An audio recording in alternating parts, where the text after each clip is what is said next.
வணக்கம் நண்பர்களே. இந்த வீடியோவுக்கு உங்களை எல்லாரையும் மனப்பூர்வமாக வரவேற்கிறேன். நம்ம வாழ்க்கை எப்போ அமைதியாக இருக்கும், எப்போ நிம்மதியா இருக்கும் என்று நாம எல்லாருமே தேடிக்கிட்டே இருக்கோம். பணம், உறவு, வேலை, எதிர்காலம் இந்த எல்லாமே நம்ம மனசுக்குள்ள ஒரு பாரமா மாறிடுது.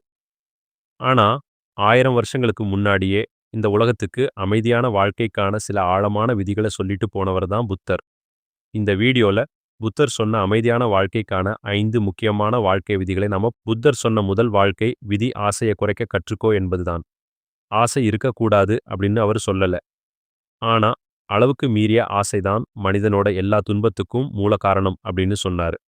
நமக்கு இருக்கிறத விட இன்னும் அதிகமா வேணும், இன்னும் நல்லா வேணும், மற்றவங்க மாதிரி வேணும் அப்படின்னு நினைக்க ஆரம்பிச்சா மனசு ஒருபோதும் திருப்தியா இருக்காது.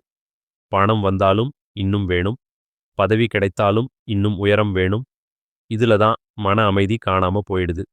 புத்தர் சொன்னார், இப்போ உனக்கு என்ன இருக்கோ அதுல சந்தோஷம் காண கற்றுக்கிட்டா எதிர்காலத்துக்கான பயமும் இன்றைய வாழ்க்கைக்கான பாரமும் தானாக குறையும். ஆசைய முழுசா விட்டுடு அப்படின்னு இல்ல. ஆனா ஆசை உன்னை கட்டுப்படுத்த விடாம நீ ஆசைய கட்டுப்படுத்த கற்றுக்கோ. அப்போதான் உண்மையான அமைதி உன் வாழ்க்கையில வரும். புத்தர் அதிகமா பேசின விஷயம் கோவம் பத்தி தான். கோவம் வந்தா நம்ம நினைக்கிறோம் முன்னாடி இருக்கிற ஆளுக்கு பாதிப்பு வரும்னு. ஆனா உண்மையில பாதிக்கப்படுறது நம்ம மனசு தான். கோபம் நம்ம சிந்தனை சக்தியை மங்க வைக்குது, நல்ல முடிவுகளை எடுக்க முடியாம பண்ணுது. ஒரு நிமிஷ கோபம் ஒரு வாழ்க்கையே மாத்திடும் அளவுக்கு சக்தி கொண்டது. புத்தர் சொன்னாரு, கோபத்தை வச்சுக்கிட்டு இன்னொருத்தரை எரிக்க நினைக்கிறவன் தன் கையில எரியிற நெருப்பை பிடிச்சு நிற்கிற மாதிரி தான். முதல்ல எரியிறது அவன் கையே.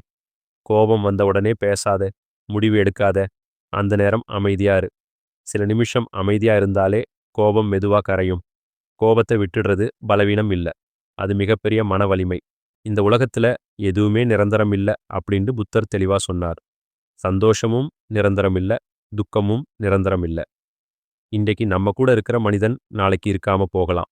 இன்றைக்கு இருக்கிற வேலை நாளைக்கு போகலாம். இன்றைக்கு இருக்கிற நிலை நாளைக்கு மாறலாம். ஆனா நம்ம என்ன பண்றோம்? மாறாத மாதிரி எல்லாத்தையும் பிடிச்சு வைக்க நினைக்கிறோம். அதான் துன்பத்துக்கு காரணம். புத்தர் சொன்னாரு, மாற்றம் தான் இந்த உலகத்தின் இயல்பு. அதை எதிர்க்காத, ஏற்றுக்கொள். மாறுறதுக்கு தயாராரு. ஒரு விஷயம் போயிடுச்சுன்னா அது போக வேண்டிய நேரம் வந்துச்சு அப்படின்னு புரிஞ்சுக்கோ. அதை பிடிச்சி அழுதுகிட்டு இருந்தா புதிய சந்தோஷங்களுக்கு இடமே இருக்காது. விட்டுட கற்றுக்கிட்டவனுக்கு தான் வாழ்க்கை லேசா இருக்கும். இந்த உலகத்துல எதுவுமே நிரந்தரம் இல்ல அப்படின்னு புத்தர் தெளிவா சொன்னார். சந்தோஷமும் நிரந்தரம் இல்ல, துக்கமும் நிரந்தரம் இல்ல. இன்றைக்கு நம்ம கூட இருக்கிற மனிதன் நாளைக்கு இருக்காம போகலாம். இன்றைக்கு இருக்கிற வேலை நாளைக்கு போகலாம். இன்றைக்கு இருக்கிற நிலை நாளைக்கு மாறலாம். ஆனா நம்ம என்ன பண்றோம்? மாறாத மாதிரி எல்லாத்தையும் பிடிச்சு வைக்க நினைக்கிறோம். அதான் துன்பத்துக்கு காரணம். புத்தர் சொன்னாரு, மாற்றம் தான் இந்த உலகத்தின் இயல்பு. அதை எதிர்க்காத, ஏற்றுக்கொள். மாறுறதுக்கு தயாராரு. ஒரு விஷயம் போயிடுச்சுன்னா அது போக வேண்டிய நேரம் வந்துச்சு அப்படின்னு புரிஞ்சுக்கோ.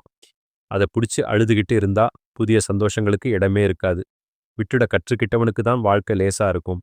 நம்ம வாழ்க்கை பிரச்சனைகள்ல பெரும்பாலானது மற்றவர்களை மாற்ற நினைக்கிறதால தான். அவன் இப்படி இருக்கணும், அவள் அப்படி செய்யக்கூடாது, இவங்க மாறினா என் வாழ்க்கை நல்லா இருக்கும். இது எல்லாமே மனசுக்குள்ள சத்தம் தான். புத்தர் சொன்னாரு, இந்த உலகத்துல நீ முழுசா கட்டுப்படுத்தக்கூடிய ஒரே மனிதன் நீதான். மற்றவங்கள மாற்ற முடியாது, ஆனா உன் எதிர்பார்ப்பை மாத்தலாம். உன் சிந்தனையை மாத்தலாம், உன் எதிர்வினையை மாத்தலாம்.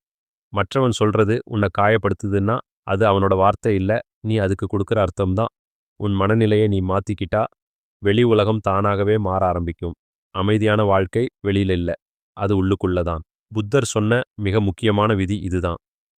நேற்றுக்காக கவலைப்படாதே, நாளைக்காக பயப்படாதே. இப்போ இருக்கிற இந்த நிமிஷத்தை முழுசா வாழ கத்துக்கோ. நாம உடம்பால இப்போ இருக்கோம். ஆனா மனசால கடந்த காலத்திலோ எதிர்காலத்திலோ சுத்திக்கிட்டு இருக்கோம். அதனால தான் அமைதி கிடைக்காம போகுது.